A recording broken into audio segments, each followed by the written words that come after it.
겨울서점에 오신 것을 환영합니다. 저는 김겨울입니다. 여러분, 제목의 주인공 누군지 궁금하시죠? 제가 8월 19일 트위터에 이렇게 썼습니다. 그렉 이건은 미친놈이다. 괄호치고 좋은 의미로. 오늘의 주인공, 제목의 주인공, 하드 SF계의 달인 그렉 이건입니다. 오늘 책에 대한 자세한 얘기를 하기 전에 저의 이 책에 대한 감상을 먼저 말씀을 드리자면, 저의 이 책에 대한 감상은 이를테면 이런 거예요. 너무 재밌어. 그러나 기분이 너무 더러워. 지적으로 너무 황홀해. 하지만 계속 읽고 있으면 힘들어. 그럼에도 불구하고 지적으로 쾌락적이야. Nevertheless 계속 읽고 있으면 너무 힘들어. 이런 책이거든요. 이게 읽는 내내 정말로 너무 재밌고 황홀하고 너무 쾌락적이고 너무 계속 읽고 싶은데 너무 기분이 더럽고 너무 힘들어요. 이게 어찌된 일이냐? 그렉 이건 이야기를 해보도록 하겠습니다. 자, 오늘의 책은 그렉 이건 단편집 내가 행복한 이유고요. 그렉 이건 단편집 우리나라에서 처음 나오는 건가? 우리나라에 번역된 그렉 이건 소설이 그렇게 많지가 않았었거든요. 그렉 이건은 근데 워낙 유명하긴 했어요. 저도 하드 SF 르네상스에 수록된 내가 행복한 이유라는 소설을 읽고 너무 인상 깊게 기억하고 있는, 되게 좋아하는 SF 작가였는데 단편집이 나온다고 해서 정말 기대하는 마음으로 기다리고 있었습니다. 쿼런틴이라는 작품은 이제 우리나라에 번역이 되어 있어요. 장편인데 번역이 되어 있고, 그 밖에도 순혈도시, 비탄, 디아스포라, 테라네시아 등등등등 여러 장편을 썼고, 중단 편집도 많이 냈네요. 행동공리, 루미너스, 오셔닉 등등 여러 중단편을 냈고, SF의 대표적인 상 있죠? 휴고상, 로커스상, 아시모프상 당연히 받으셨고요. 존 W 캠벨 기념상, 디트머상, 쿠르트 라스비치상, 오렐리어스상, 세이윤상 등등등 SF 작가로 받을 수 있는 웬만한 상을 다 받은 그런 작가입니다. 그렉 이건이 하드 SF계의 달인이다, 제가 이런 얘기를 했었는데, 사실 하드 SF와 소프트 SF로 분류를 하는 것이 SF를 이야기하는 데 있어서 얼마나 의미가 있는 분류이냐에 대해서는 좀 여러 가지 의견이 있을 수 있어요. 근데 오늘 그냥 편의를 위해서 여러분께 그렉 이건이라는 작가를 소개하면서 말씀을 좀 드리자면, 아주 러프하게 말하면 그런 거죠. 과학적인 설정이나 과학적인 사실이 소설 작품의 핵심적인 소재이자 동시에 주제의식이 되는 굉장히 중요한 역할을 하는 그런 작품들을 하드 SF라고 흔히들 이야기를 하고, 소프트 SF는 그보다는 조금 더 이제 이름부터가 소프트 SF잖아요. 과학 자체, 기술 자체가 중요하다기보다는 조금 더 거기에 얽힌 여러 다른 서사나 인물들, 이야기의 감정들, 이런 것들을 서술한 그런 소설을 보통 소프트 SF라고 부르는데, 글쎄요, 이 분류가 무자르듯이 잘라지느냐 하면 그런 건 아닌 것 같긴 해요. 근데 어쨌든 그럼에도 불구하고 이렇게 나누는 그 분류법이 있고, 저는 사실 하드 SF를 너무너무 좋아합니다. 제가 열렬히 사랑을 고백하는, 제가 제일 좋아하는 작가 중에 한 명인 테드 창도 하드 SF 작가로 굉장히 명성이 높은 거거든요. 테드 창과 함께 그렉 이건, 정말 하드 SF계의 쌍두마차라고 할 수 있는 그런 작가인데요. 단편집을 정말 기다리고 있었던 이유가, 하드 SF 작품들의 경우에 이 과학적인 기술 자체, 설정 자체가 아주 중요한 고민거리와 중요한 이 주제의식을 담게 되기 때문에 단편에서 정말 그 빛을 발하는 경우들이 많거든요. 그렉 이건의 단편들도 제가 정말 기다리고 있었고, 제가 읽었던 그 내가 행복한 이유, 하드 SF 르네상스에 수록된 그 소설도 같이 수록이 된다고 해서 그것도 오랜만에 다시 읽어보면 좋겠다, 이런 생각을 하면서 기다리고 있었습니다. 그래서 읽어봤더니 아까 말씀드린 그런 감상이 나오더라. 너무 재밌어. 그러나 기분이 너무 더러워. 되게 두껍잖아요. 근데 책이 안 끝났으면 좋겠는데 너무 힘들어. 그런 책이었는데요. 책의 구체적인 각 작품의 소개를 하기 전에 책의 매력 포인트들을 먼저 조금 말씀드려 볼게요. 그렉 이건의 매력 포인트이자 특징이자 이런 부분들을 먼저 말씀드리고 작품들을 소개해드리면 조금 더 확 와닿는 게 있으실 것 같은데요. 이 소설집의 소설들이 왜 읽기 힘드냐, 근데 왜 재밌느냐라고 한다면, 여기 수록된 김초엽 작가의 추천사 이 부분을 이해하는 데 도움이 될 것 같아요. 이런 얘기를 쓰셨더라고요. 우리는 단지 걸어다니는 물질 덩어리이며 외부의 다른 물질들로부터 심대한 영향을 받는다. 내가 행복한 이유에 실린 작품들은 아주 섬뜩한 방식으로 이 진실을 건드린다. 인간의 뇌와 신경세포, 자아와 마음을 직접 겨누는 질문들은 돌연하며 가차없다. 읽다 보면 절로 이런 생각이 든다. 어쩌면 인간은 낭만적 영혼을 지닌 존재가 아니라 신경 전달 물질과 일련의 화학 분자들로 통제되는 유기물 덩어리인지도 모른다고. 이 책에 수록된 이 그렉 이건의 단편들이 정말이지 뭐라고 말하는 것 같냐면 너는 몸에 불과해. 너는 걸어다니는 호르몬 덩어리야. 너가 계속 너일 것 같지? 너의 뇌를 조금만 건드리면 너는 더 이상 네가 아니야. 너가 느끼는 감정, 사랑 그런 건 다 허상이야. 라고 얘기하는 소설들이에요. 읽고 있으면 막 아니야, 나에겐 영혼이 있어 라고 말하고 싶어지는, 하지만 굉장히 매혹적이면서도 서늘한 그런 소설들이거든요. 설득력이 있어요. 그래서 더 짜증나. 여기에 바로 이 그렉 이건의 매력 포인트가 있다고 할 수 있을 것 같아요. 소설의 각각의 작품에서 설정하고 있는 상황들이 있을 거 아니에요. 갈등 상황. 딜레마의 정도가 너무 강력하고 너무 유혹적이고, 말하자면 인간의 정신에 대한 믿음을 끊임없이 시험하는 소설들이에요. 그래서 약간 중독적으로 계속 읽게 돼요. 끝까지.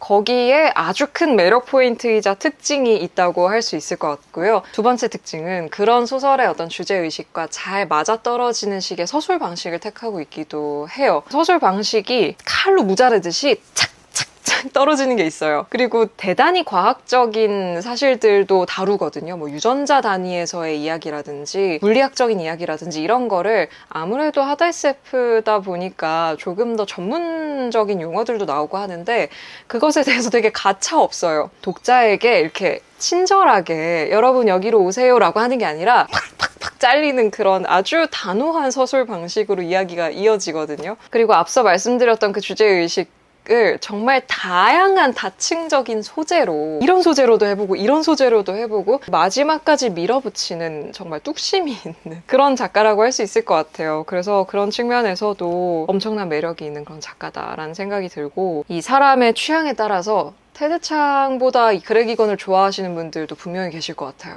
저는 둘 중에 누가 좋냐? 마지막에 얘기하겠습니다. 총 11편의 작품이 수록이 되어 있고요. 첫 번째 적절한 사랑을 읽고 제가 그렉 이건 진짜 짜증나 라고 생각했는데, 적절한 사랑은 불의의 사고로 남편이 혼수 상태에 빠져 있어요. 근데 의학적으로 이 소설에서 가정하는 세계는 새로운 몸에 이 남편의 정신을 옮길 수 있는 그런 세계인 거예요. 그러한 생물학적 기술이 발전한 세계인데, 문제는 그걸 기르는 시간이 한 2년 정도가 필요해요. 말하자면 성체를 갖추기 위해서. 그 2년의 시간 동안 남편을 생명을 유지를 해줘야 되는데, 이 혼수 상태에서 이 비용이 많이 드는 일이다 보니까 보험을 들어놨어요. 근데 보험상으로 가장 유지비가 적게 드는 방식을 보험사가 보장을 해주겠다라고 약관에 되어 있는 거죠. 그래서 그러한 방식으로 2년 동안 남편을 기다려야겠다고 이 주인공이 생각을 하는 상황인데, 문제는 비용이 가장 적게 드는 방식이 너무 경악스러운 방식인 거예요. 이 첫 번째 소설을 읽는 순간 이 책과 그렉 이건에 대한 호불호가 여기서 결정이 날 것 같아요. 아, 나는 이 작가를 좋아해. 정말 끝까지 빨리 읽고 싶어 라고 하는 독자와, 와, 나는 못 읽겠다 라고 하는 독자가 갈릴 것 같아요. 네, 그런 소설이고요. 백광년 일기 같은 경우에는 미래의 어떤 기술에 의해서 사람들이 나에게 벌어질 일들을 미리 일기로 읽을 수 있게 돼요. 그러니까 어떤 일을 겪고 부지런히 일기로 쓰면 과거에 내가 그걸 읽을 수 있는 거죠. 이제 그런 세계를 배경으로 하고 있는 이야기이고요. 세 번째 소설 내가 행복한 이유는 표제작이기도 한데요. 주인공이 뇌의 문제로 인해서 인생의 어떤 시기에는 기쁨만 느꼈다가 뇌종양을 제거한 뒤에는 계속해서 슬픔만, 우울만 느꼈다가 그 과정에서 또 그 치료법을 찾아다니게 되고 그러면서 겪는 이야기인데, 말하자면 한 개인의 감정과 기억과 정체성이라는 것이 얼마나 뇌의존적인가라는 것을 보여주는 그런 소설입니다. 무한한 암살자 같은 경우에는 그 평행세계를 가정을 하는 그런 이야기인데요. 주인공이 말 그대로 무한한 암살자예요. 거의 모든 평행세계에서 비슷한 행동을 하는 안정성을 가지고 있는 킬러가 주인공이고요. 그 킬러에게 벌어지는 일을 다루고 있습니다. 5번째, 도덕적 바이러스 학자. 이것도 정말이지 골 때리는 소설인데, 바이러스 학자가 아주 신실한 신앙을 가지고 있는 사람이에요. 그래서 하느님의 어떤 가르침을 자기가 사람들에게 전파하겠다라는 사명 같은 신념을 가지고 있는 사람이고, 이 사람이 어떤 일을 벌이게 됩니다. 네, 넘어갈게요.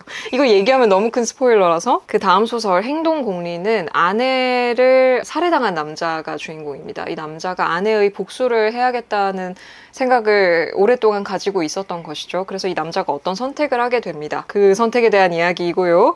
7번 내가 되는 법 배우기라는 작품은, 이 세계에서는 사람들이 일정한 어느 정도 나이가 되면 그 나이 때까지 뇌 속에 심어놨던 일종의 칩, 여기서 보석이라고 부르는데요. 이 보석은 완벽하게 나의 자아 정체성을 가지고 있어요. 뇌의 모든 이 활동을 보석이 동기화를 하고 있었기 때문에. 그래서 어느 시점이 되면 사람들이 뇌를 긁어내고 보석만 남깁니다. 그러한 이 세계에서 주인공에게 벌어지는 일을 다루고 있고요. 8번째 소설 바람에 날리는 겨는요, 어떤 요원이 명령을 받습니다. 어떤 임무를 받게 되는데, 기에르모 라르고라는 사람을 산채로 잡아와라 라는 명령을 받게 돼요. 근데 이 기에르모 라르고라는 사람은 엘니도라는 곳에 숨어 있습니다. 근데 이 엘니도는 일종의 열대 우림인데 정말 도저히 뚫고 들어갈 수가 없는 열대우림인 거예요. 마치 살아있는 것 같은 열대우림이고, 아마도 생물학적인 어떤 조작을 통해서 살아있는 트랩처럼 만들 수 있는 그런 곳인 것으로 보여요. 그래서 그 열대우림에 가서 이 기에르모 라르고라는 사람을 데려오려고 하는 요원의 이야기입니다. 루미너스는 어떤 수학적 사실에 대한 이야기예요. 이거 읽으면서 테드창 0으로 나누면이 곧바로 떠올랐었는데, 그거랑 굉장히 비슷한 어떤 아이디어에서 시작을 한 이야기고요. 수학의 어떤 비밀을 밝혀낸 학자가 겪게 되는 약간 박진감 넘치는 그런 이야기라고 할 수 있습니다. 실제로도 그 테드창이 그렉 이건의 소설 중에 이 루미너스라는 소설을 좋아한다고 밝히기도 했다고 합니다. 그 0으로 나누면이 먼저 나온 소설이긴 한데 비슷한 아이디어를 공유하고 있는 그런 소설이고요. 10번째 소설 실버파이어 같은 경우에는 실버파이어라고 불리는 전염병의 확산을 연구하는 연구 과정을 다루고 있는 소설입니다. 마지막 소설 11번째 체르노빌의 성모는 거부가 그림을 하나 잃어버리게 됩니다. 그래서 그거를 찾아오라라고 개인적으로 의뢰를 하게 되면서 의뢰를 받은 탐정에게 벌어지는 일을 다루고 있는 소설입니다. 그래서 총 11편이 수록이 되어 있고요. 하나하나 다 재밌어요. 하나하나 다 재밌고, 그중에서도 굉장히 강렬한 소설이 몇 개 있는데 각각의 소설이 잘 짜여져 있고, 구조적으로도, 그리고 이야기하고자 하는 전달하고자 하는 주제를 집요하게, 그러면서도 이야기 자체로서 소화될 수 있게, 왜 멋진 소설들이 그런 거 잘하잖아요. 이렇게 주제의식을 대놓고 얘기하는 게 아니라 재밌게 읽고 나서 어라 잠깐만 이렇게 되는 그런 이야기들, 그렇게 잘 쓰인 그런 소설이거든요. 개인적으로는 이 소설집에서 제가 좀 재밌게 읽은 거는, 저는 다 재밌긴 했어요. 다 재밌긴 했는데 일단 적절한 사랑이 너무, 그 첫인상이 너무 강렬했고요. 백광년 일기도 좋았고, 내가 행복한 이유, 이건 원래 좋아하는 소설이었고, 도덕적 바이러스 학자, 이거 이거 좀 너무 심했던 것 같아요. 그렉 이건 씨. 네, 이것도 굉장히 강렬한 소설이고, 행동공리도 괜찮았어요. 행동공리랑 내가 되는 법 배우기, 루미너스도 굉장히 재밌게 읽었고, 다 말하고 있네? 11편의 소설인데 제가 지금 한 8편 정도 얘기했죠. 전 굉장히 재미있게 읽었고요. 내가 한 번쯤 이런 하드 SF의 매운맛 한번 보고 싶다 하시는 분께 추천을 해드리고 싶습니다. 재밌어요. 네, 그 약간 너무 과학적인 이야기가 나올 때는 그거를 일일이 다 이해하려고 하지 마시고, 그러니까 적당히 이렇게 넘어가면서 읽으시면, 그 이야기 자체에 집중하면서 읽으시면 굉장히 재미있게 읽으실 수 있을 것 같고, 만약에 원래 SF 좋아하시는 분이라면 약간 요 하드 SF 한번 찍어 먹어보실 법하다. 물론 모든 하드 SF가 다 이렇진 않지만 그렉 이건의 스타일 한 번 정도 SF를 좋아하는 사람이라면 솔직히 한 번은 읽어야 되는 작가가 아닌가라는 생각을 하고 있고요. 표지만 보면 너무 그 심리학 도서 같지 않아요? 그게 제목이 내가 행복한 이유, 그리고 이제 심장, 뇌 이렇게 그려져 있어서 막 행복을 설파하는, 어떻게 하면 인간은 행복해질 수 있는가라는 걸 얘기해주는 심리학 도서같이 생겨가지고 내용은 정말 끔찍하기 짝이 없는 그런, 뭐랄까요? 하여튼 약간 그런 인상의 표지여서 그레g 이건을 알고 이 표지를 보면 막 약간 막 이렇게 되는 게 있는데, 그레g 이건을 모르는 사람이 이 표지를 보면 그냥 행복론인가? 뭐 이런 생각을 하게 될 수도 있을 것 같은 그런 표지란 생각도 사실 조금 들기는 해요. 워프 시리즈가 나올 건가 봐요. 또 옆에 이렇게 워프 01 이렇게 써있고 앞에도 워프 이렇게 박으로 이렇게 돼 있는데, 그래서 첫 편이 요 그레g 이건 내가 행복한 이유고, 그레g 이건이 하나가 더 예정되어 있네요. 워프 시리즈 4편으로 예정되어 있는데 너무 기대가 되고요. 그 밖에도 알렉산더 케이, 앤 차녹, 팬 머피, 옥타비아 버틀러도 3권이 예정이 되어 있네요. 전부 다 굉장히 기대가 됩니다. 그래서 오늘의 책 내가 행복한 이유, 그레g 이건 얘기를 해봤고요. 그레g 이건과 테드 창 누가 더 좋으냐? 저에게는 그레g 이건과 테드 창과 켄 리우가 약간 어떤 느낌이냐면, 켄 리우와 그레g 이건 사이에 테드 창이 있는 것 같은 약간 그 정도의 이제 느낌이 있는데, 누가 제일 좋냐? 저는 역시 테드 창이 제일 좋습니다. 물론 소재상에서 그렇게 겹치는, 그리고 문체나 이야기 전개 방식에서 겹치는 부분이 있지만, 저는 여전히 테드 창에게는 정말 테드 창만의 매력이 있다. 정말 정말 너무 좋은 작가다. 제가 왜 그 EBS에서 빨간약 SF 클럽이라는 오디오 프로그램을 하고 있잖아요. 거기서 여러 다양한 SF 소설도 읽고 영화도 보고 그 이야기도 나누고 하면서 마지막 편에 제가 이제 발제를 할 차례여서 시간을 다룬 SF 작품들이 굉장히 많은데요. 그 중에서도 크리스토퍼 놀란의 테넷과 테드 창의 상인과 연금술사의 문을 함께 골라봤는데요. 근데 그 상인과 연금술사의 문이 테드 창의 숨이라는 단편집, 두 번째 단편집의 첫 번째 그 작품으로 수록이 되어 있거든요. 그거를 오랜만에 다시 읽으려고 이제 상인과 연금술사의 문을 다시 읽는데, 진짜 너무 잘 썼다.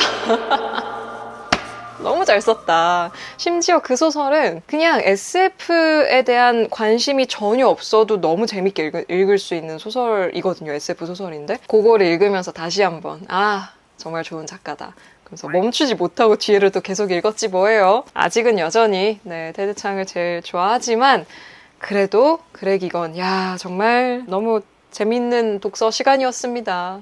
너무 재밌어. 그러나 그만 읽고 싶어. However, 널 너무 사랑해. Nevertheless. 그런 책이었다. 자, 이렇게 해서 내가 행복한 이유 그레g 이건 얘기해봤고요. 저는 다음 주에 또 좋은 영상으로 돌아오도록 하겠습니다, 여러분. 오늘도 와주셔서 감사합니다. 또 오세요. 안녕.